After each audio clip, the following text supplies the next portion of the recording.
নমস্কার, তোমরা কেমন আছো সবাই? আমি শুভাঞ্জনা ইট প্রিটি পটেটোস ওয়ার্ল্ডের আবার নতুন একটা ভিডিওতে তোমাদের সবাইকে জানাই স্বাগত। এখানে মা সকালবেলা উঠে রবিবার ব্রেকফাস্ট হয়ে গেছে, মা দেখি এখানে কি করছে, ফ্রাইড রাইসের প্রিপারেশন করছে। তো ভাবলাম রবিবার ফ্রাইড রাইস তো ঠিক আছে, কিন্তু মা দেখলাম চিকেন কষা, সেই ঘিসাপিটা এক চিকেন কষার খেতে ভালো লাগছে না। মাকে বললাম, মা তোমাকে একটা নতুন আমি চিকেনের রেসিপি বলে দিচ্ছি, তুমি করো এটা। মা বললো, বল তাহলে, যা আছে ওই দিয়েই হয়ে যাবে। তো এটা নতুন চিকেন কষা নয়, নতুন একটা চিকেনের রেসিপি, বাট এটা খেতে জাস্ট অসাধারণ, মেথি মালাই চিকেন। তো চলো মেথি মালাই চিকেনের জন্য কি কি করলাম আজকে দেখে নিই। প্রথমে সবার আগে চিকেনটাকে ম্যারিনেট করে নিলাম, আদা রসুন জিরে ধনে গুঁড়ো, তোমরা বাটাও দিতে পারো, আমরা এখানে জিরে ধনে বাটা দিয়েছি, শুকনো লঙ্কা বাটা, গোলমরিচ গুঁড়ো আর লেবুর রস দিয়ে টক দই দিয়ে ভালো করে ম্যারিনেট করে রেখে দিয়েছি। তারপরে কড়াইতে সাদা জিরে ফোড়ন দিয়ে সর্ষের তেলে পেঁয়াজ কুচি আর রসুনটাকে ভালো করে থিতা করে দিয়ে দিয়েছি। তোমরা এখানে চপ করেও দিতে পারো, প্লিজ বাটাটা দিও না, বাটাটা দিলে সেই ব্যাপারটা আসে না মুখে। আমার তো এরকম থিতা করা রসুন একটু না পড়লে বেশ ভাল লাগে না খেতে। শীতকাল তো, আর মেথি শাকের মধ্যে একটু রসুন ব্যাপারটা বেশ যায়, খুব ভাল লাগে খেতে। তো তারপরে ভালো করে নেড়ে চেড়ে দেন আমি দিয়ে দেবো হচ্ছে ফাইনালি চপ মেথি শাক। তো মেথি শাকটা তোমরা দুটো পোর্শন করে নেবে, অর্ধেক এখন দেবে, অর্ধেক আবার পরে দিতে হবে, আমি বলে দিচ্ছি কখন দিতে হবে।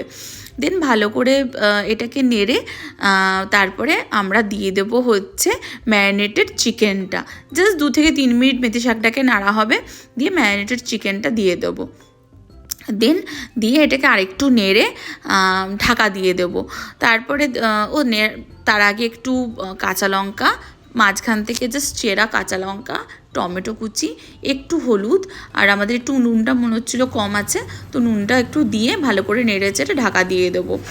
ঢাকা দিয়ে দেন এটাকে ছেড়ে দেবো হচ্ছে 10 মিনিট মতো, যতক্ষণ চিকেনটা ভালো মতো 60 থেকে 70% কুক যাতে না হয়, যতক্ষণ যাতে না হয় পর্যন্ত ততক্ষণ ছেড়ে দেবো। প্লিজ এটা ট্রাই করো, মানে জাস্ট অসাধারণ খেতে।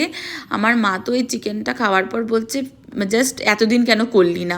আমি কখনো করিনি, আমি অনেক ভিডিওতে দেখেছি, বাট করা হয়নি। যাই হোক, করা হলো, তোমাদের সাথে শেয়ার করা হলো।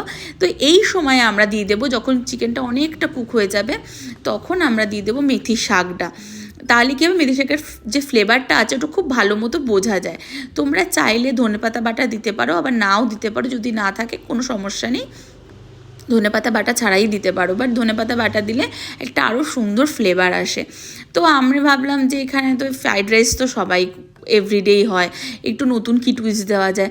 আমি একটু এক্সট্রা গার্লিক দিয়ে দিলাম এই সেম ফ্রাইড রাইসের মধ্যে, যেরকম ফ্রাইড রাইস হয়, গোলমরিচ গুঁড়ো, নুন, চিনি, সবজি, কড়াইশুঁটি, গাজর, ক্যাপসিকাম, তো এর মধ্যে জাস্ট আমি একটু এক্সট্রা গার্লিক দিয়ে দিলাম। জাস্ট অসাধারণ খেতে হয়েছিলো, তোমরা প্লিজ ট্রাই করো, দেন আমাকে জানিও। তো দেন তারপরে দেখলাম এরই মাঝখানে বেশ অনেকটা টাইম চলে গেল, দিয়ে ওটা ঢাকা দিয়ে দিয়েছিলাম। ঢাকা দেওয়া খুলে দেখলাম যে চিকেনটা একদমই কুকড, মানে তোমার ধরে নাও এটা 95% কুক হয়ে গেছে। একদম গ্যাসটাকে কমিয়ে বেশ অনেকটা ফ্রেশ ক্রিম দিয়ে দিলাম। দেন একটু নেড়ে চেড়ে জাস্ট গ্যাসটা আমি অফ করে দিলাম। তোমরা জাস্ট এরকমভাবে করে খেও, আর আমাকে অবশ্যই কমেন্ট সেকশানে জানিও কীরকম হয়েছে। সত্যি খুব কম সময় লাগে, আর জাস্ট অসাধারণ খেতে হয়, এত ক্রিমি, এত সুন্দর লাগে। রুটি, পরোটা, ফ্রাইড রাইস, পোলাও সবার সাথে খুব ভালো লাগে। তো এই ভাজাটাও হয়ে গেছে এরই মাঝখানে ভালো করে। দেন তারপরে রাইসটা দিয়ে দিলাম, রাইসটা দিয়ে ভালো করে নেড়েচেড়ে নামিয়ে নিলাম। ব্যাস্ট, আজকের রেসিপি এইটুকখানি। তোমরা অবশ্যই ঘরে বানিও, করো এবং খেয়ে আমাকে অবশ্যই জানিও কমেন্ট সেকশানে কেমন হয়েছে। আর এরকম আরও ভিডিও দেখতে হলে আমার চ্যানেলটাকে অবশ্যই লাইক, শেয়ার অ্যান্ড সাবস্ক্রাইব করো।